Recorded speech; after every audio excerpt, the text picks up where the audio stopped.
Now I want to show you something really interesting about the air suspension. I bet you don't know. Something I've done. So turn it off, I'll show you. Close the parking brake too. Or put it in gear, good enough. Okay. Yeah. And open the hood too.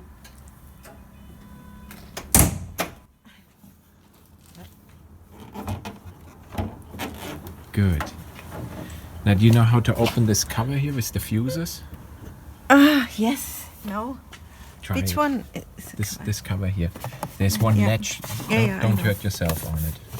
There's a latch here. There. Yeah. Okay, there's the fuse box. Open this up. Yeah. There's a sticker in here.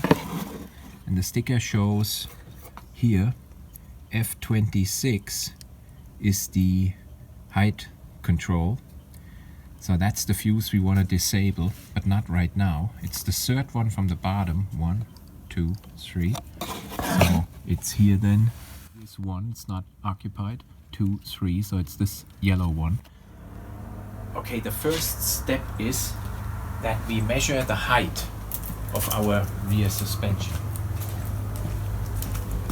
Okay, we want to know where we at right now. So I go from the center to the top of the wheel arch, which is here, right around 46.8, and we go on the other side.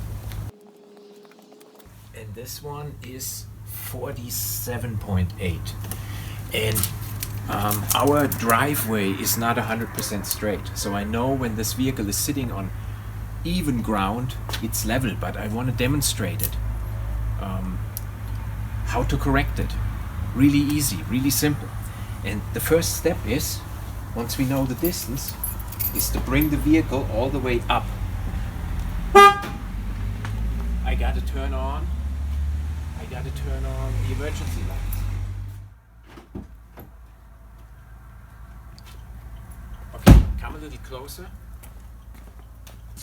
Okay, now first I got to bring it all the way up.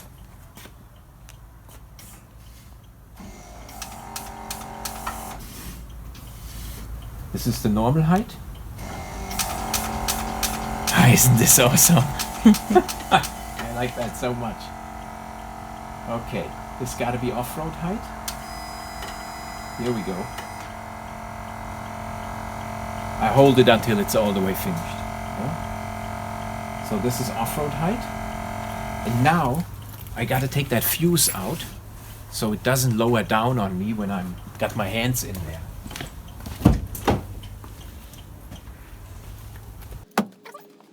This little yellow one. Now the vehicle can't change the height anymore while I got my hands in. And what I do now is I take the connection rods out between the height sensor and the wishbone bracket. What I gotta do is go below here. I don't even need a flashlight or anything. And I'll take that out.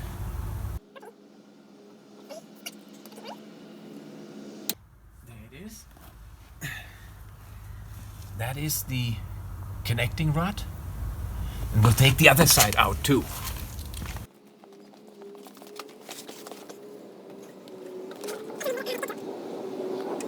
That's the second one. So now check this out. The secret is my connecting rod. I got a special made connecting rod on one side of the axle. One is standard, as it comes from Land Rover, and the other one I modified. I actually got a M5 threaded rod here in between, and I can now adjust the height of this, the length of it. Really easy.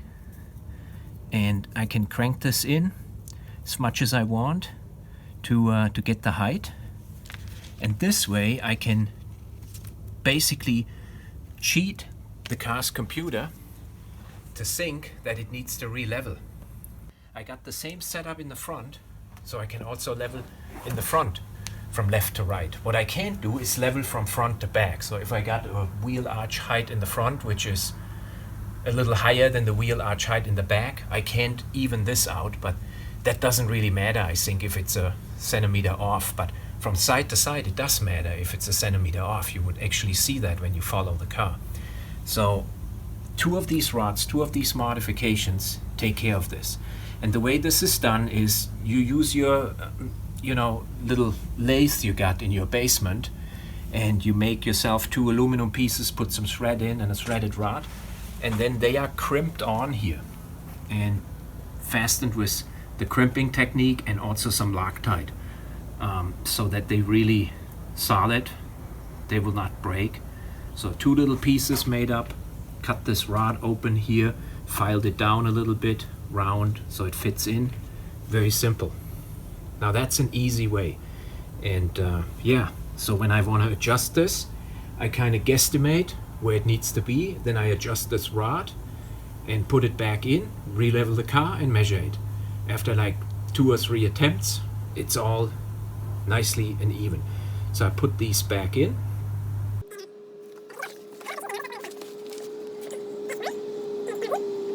So here we are under the vehicle, and you can see where the height sensor is mounted. There's the one stud, and here on the other side, this is the movable link. Let me get out of the light. This is the movable link from the height sensor. So I'm gonna put some grease on here and some grease on there, and then they slide back on really easy. And because I got them greased up nicely, they just slip on, yeah? But when you take them out the first time, they really stuck good, and you gotta get some WD-40 in and work them a little bit, and be careful, that height sensor is plastic, it may break. So I'll put this back in on the other side. Now you gotta say when you are impressed. Aren't you impressed? You didn't know about this, right? That I made this modification. I didn't know about that. See, it's a good modification. Yeah. Yeah. That's it. They back in. Now I didn't really alter the height much. Just 1 turn I did. But now what I would do is I would lower the vehicle back down. And I would try to get it. You know why it doesn't work? The fuse. Shit. I don't know anything. Okay, the fuse is back in. Yeah. You actually heard it click where it woke up.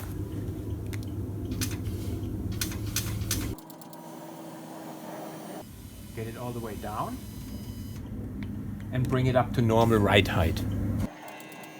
This way it gets some tension out of the suspension.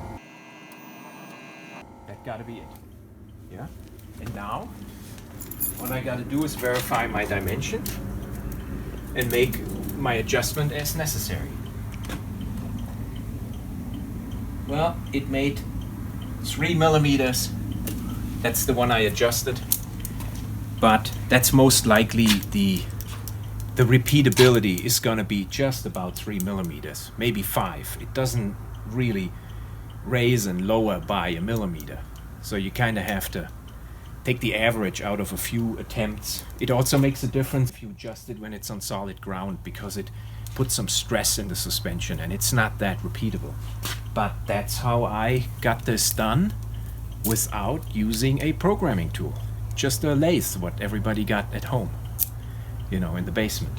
Okay, come on, I want to show you something else. Because you got your hand in there, in the front and in the back, it's really important to pull the correct fuse. And you saw it when I put the fuse back in. It's the 3rd one from the bottom up. Yeah, this fuse I got to pull out. And it's important to know when you plug it back in, it goes active right away. You don't even need to reset it with the key or anything. You can use your starter key right away to raise it and lower it. So I think this is really, really a great system. And this is also the fuse you use to disable the height adjustment overnight. So you bring it up in the evening, you pull the fuse, and when you come out in the morning and the car is limping on one side, then you know you got some sort of an air leak, maybe on one strut or on the entire axle. And that kind of information helps a mechanic to diagnose the problem, to even know where to look at. So really important to know. So I'll close this back up. while we up here up front, I want to show you guys something else. What we got is we installed our air compressor in this empty compartment, which I think works only on the left-hand wheel drive cars because the right hands have the battery here. So we got the cheapest air compressor available on the planet installed here. Unfortunately. Yes, because I was too cheap. But it works. We can air up and down using this. See, here's the air hose.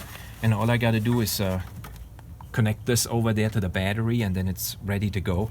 So this is a nice spot we used. Yeah, and it's one less thing we have to carry inside. Yes, Yeah. yes, it's always there. Yeah. It works. I just don't want to, use it to fill up 4 tires. It would get really hot, and then I would have all that heat in here. But to do an air up of like a bar is no problem. We've done that plenty of times already. So, yeah, really good. Wanted to show this. I think we got to do some sort of a cleaning job here. This is really dirty. Maybe you got to do that. No. Yeah. And yeah, so that's what we wanted to show. Hope this is some new content. And thanks for watching. See you next time. Thanks.